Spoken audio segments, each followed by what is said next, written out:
ভোলা একটি দ্বীপাঞ্চল। এখানে অনেক খাস জমি এখনো রয়েছে, প্রতিনিয়ত চর জেগে ওঠে। সংসদ সদস্যরা যদি আগ্রহ ব্যক্ত করেন, এর পিছনে লেগে থাকেন, তাহলে অনেক দরিদ্র জনগোষ্ঠীকে সাহায্য করা সম্ভব। বিএনপির বিগত সরকার 2001 থেকে 2006 সরকারের আমলে আমার নির্বাচনী এলাকায় ভোলা 3-এ 20,000 ভূমিহীন কৃষককে জমি দেওয়া হয়েছিল। বেগম খালেদা জিয়া মাননীয় প্রধানমন্ত্রী তিনি নিজেই এর একটা বড় অংশ নিজের হাতে দলিল দিয়েছেন তজিমুদ্দিন স্টেডিয়ামে, এবং এই 20,000 লোক আজীবন উপকৃত হবে। সুতরাং অন্যান্য এই ধরনের যেখানে খাস জমি আছে, অনেক এলাকাতেই আছে, যদি সংসদ সদস্যগণ আগ্রহ প্রকাশ করেন, সরকারের একটি যুগান্তকারী কার্যক্রম হবে ভূমিহীনদের মধ্যে জমি বিতরণ করা। আপনি ভোলায় যেতে চেয়েছেন, ইউ আর মোস্ট ওয়েলকাম। ইনশাল্লাহ একটা সঠিক সময় যদি সময় পারমিট করে আমিও নিশ্চয়ই যাওয়ার চেষ্টা করব। ধন্যবাদ মাননীয় মন্ত্রী।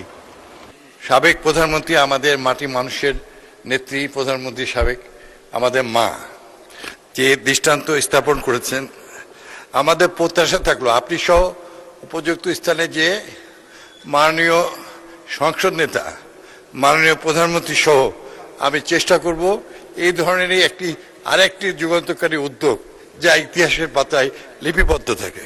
মাননীয় স্পিকার, আপনি জানেন আমার নির্বাচনী আসন ভোলা 4 চরপেশন মনপুরা। এখানে আপনার নির্বাচনী আসনের পাশেই এই আসনটি। গত 16 বছরের ফেসিবাদী নির্যাতন এবং বঞ্চনার বাহিরে নয় এই অঞ্চল। এখানে সাধারণ মানুষের পাশাপাশি রাজনৈতিক নেতাকর্মীদের পাশাপাশি ভূমিহীনরা, বিশেষ করে নদী গর্ভে বিলীন হয়ে যাওয়া বাস্তুহারা মানুষগুলো বেড়িবাঁধের পাশে বসবাস করছে। আর যে শত শত একর খাস জমি রয়েছে চরপেশন মনপুরায়, এই জমিগুলো রাজনৈতিক নেতৃবৃন্দ, বিত্তশালী এবং প্রভাবশালী যারা রয়েছে অভূমিহীন ব্যক্তিরা ভূমি অফিসের বিভিন্ন অসাধু কর্মকর্তাদের যোগ সাজসে অফিস থেকে ভূমিহীন সনদ নিয়ে নিজেদের নামে তারা বন্দোবস্ত নিয়েছে। সামান্য কিছু ভূমিহীন কৃষক বা জেলে তারা হয়তো ভূমি পেয়েছে, কিন্তু কেউ কেউ হয়তো তাদের জায়গার দখল নিতে পেরেছে, অনেকেই নিতে পারেনি। আবার যারা নিয়েছে তাদেরকেও উৎখাত করা হয়েছিল।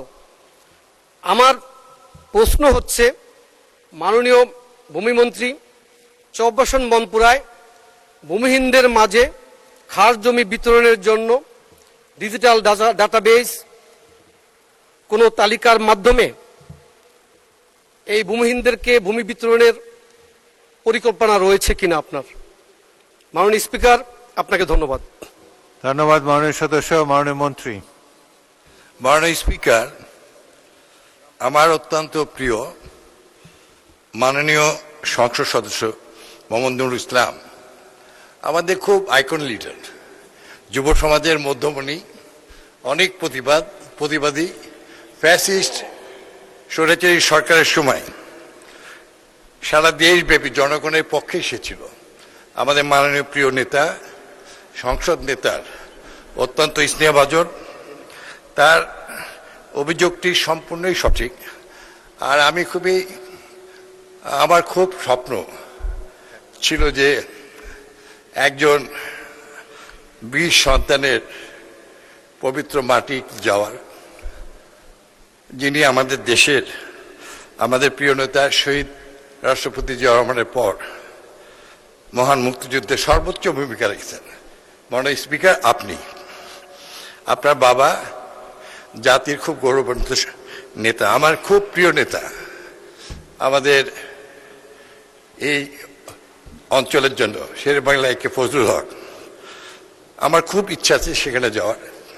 আমি আশা করছি আমার মাননীয় সংসদ সদস্য সহ সেই এলাকায় আপনার সুবিধা মতো সময় যদি হয় ভালো, তাহলে আমি খুব দ্রুতই যাব এবং ভূমি মন্ত্রণালয়ের সকল উচ্চপদস্থ মাননীয় ভূমি প্রতিমন্ত্রী আমার অত্যন্ত প্রিয় সহ আমরা সেই এলাকায় যাব, সরেজমিনে দেখে আমরা অবশ্যই কার্যকরী পদক্ষেপ নেব এবং মাননীয় সংসদ সদস্যের যে প্রত্যাশা ভূমিহীনদের মাঝে সবকিছু আমরা ইনশাল্লাহ অত্যন্ত দ্রুতই আমরা ব্যবস্থা গ্রহণ করব। এই ধরনের অবস্থান প্রায় সব সংসদ সদস্যেরই। তাদেরকে আমি অনুরোধ করব যে আমরা আন্দোলন সংগ্রাম করেছি জনগণের আস্থা অর্জনের জন্য। মাননীয় প্রধানমন্ত্রীর নির্দেশ আছে, আপনারা আরো সক্রিয় হন এবং আমাদের কাছে আসেন। আমরা অবশ্যই সমস্ত দুর্নীতি উচ্ছেদ করে একটি স্বচ্ছতা জনগণের মাঝে আমরা উপহার দিতে পারবো। মাননীয় স্পিকার, আপনাকে অনেক অনেক ধন্যবাদ। ধন্যবাদ মাননীয় মন্ত্রী। একটি ধন্যবাদ জানাচ্ছি মোহাম্মদ নুরুল ইসলাম মাননীয় সদস্যকে অত্যন্ত গুরুত্বপূর্ণ একটি বিষয় সংসদে উপস্থাপনের জন্য। ভোলা একটি দ্বীপাঞ্চল, এখানে অনেক খাস জমি এখনো রয়েছে, প্রতিনিয়ত চর জেগে ওঠে। সংসদ সদস্যরা যদি আগ্রহ ব্যক্ত করেন, এর পিছনে লেগে থাকেন, তাহলে অনেক দরিদ্র জনগোষ্ঠীকে সাহায্য করা সম্ভব। বিএনপির বিগত সরকার 2001 থেকে 2006 সরকারের আমলে আমার নির্বাচনী এলাকায় ভোলা 3-এ 20,000 ভূমিহীন কৃষককে জমি দেওয়া হয়েছিল। বেগম খালেদা জিয়া মাননীয় প্রধানমন্ত্রী তিনি নিজেই এর একটা বড় অংশ নিজের হাতে দলিল দিয়েছেন তজিমুদ্দিন স্টেডিয়ামে, এবং এই 20,000 লোক আজীবন উপকৃত হবে। সুতরাং অন্যান্য এই ধরনের যেখানে খাস জমি আছে, অনেক এলাকাতেই আছে, যদি সংসদ সদস্যগণ আগ্রহ প্রকাশ করেন, সরকারের একটি যুগান্তকারী কার্যক্রম হবে ভূমিহীনদের মধ্যে জমি বিতরণ করা। আর আপনি ভোলায় যেতে চেয়েছেন, ইউ আর মোস্ট ওয়েলকাম। ইনশাল্লাহ একটা সঠিক সময় যদি সময় পারমিট করে আমিও নিশ্চয়ই যাওয়ার চেষ্টা করব। ধন্যবাদ মাননীয় মন্ত্রী। মাননীয় স্পিকার, আপনাকে ধন্যবাদ। আমাদের প্রিয় নেতা ভূমিমন্ত্রী মিজানুর রহমান মিনু সাহেবকে আমরা যদিও মিনু ভাই ডাকি, আমাদের অনেক স্নেহ করেন। আপনাকে ভোলায় আমি আনুষ্ঠানিকভাবে আমন্ত্রণ জানাচ্ছি। সাথে সাথে আপনি যে ভূমি প্রতিমন্ত্রীর কথা বলেছেন, আরও যারা যারা আগ্রহী প্রত্যেককে আমি ভোলায় আমন্ত্রণ জানাচ্ছি। আশা করি মাননীয় স্পিকার সহ আমরা সেই অনুষ্ঠানে যোগদান করতে পারবো ইনশাল্লাহ। সকলকে ধন্যবাদ। আসসালামু আলাইকুম। মাননীয় ভূমিমন্ত্রী।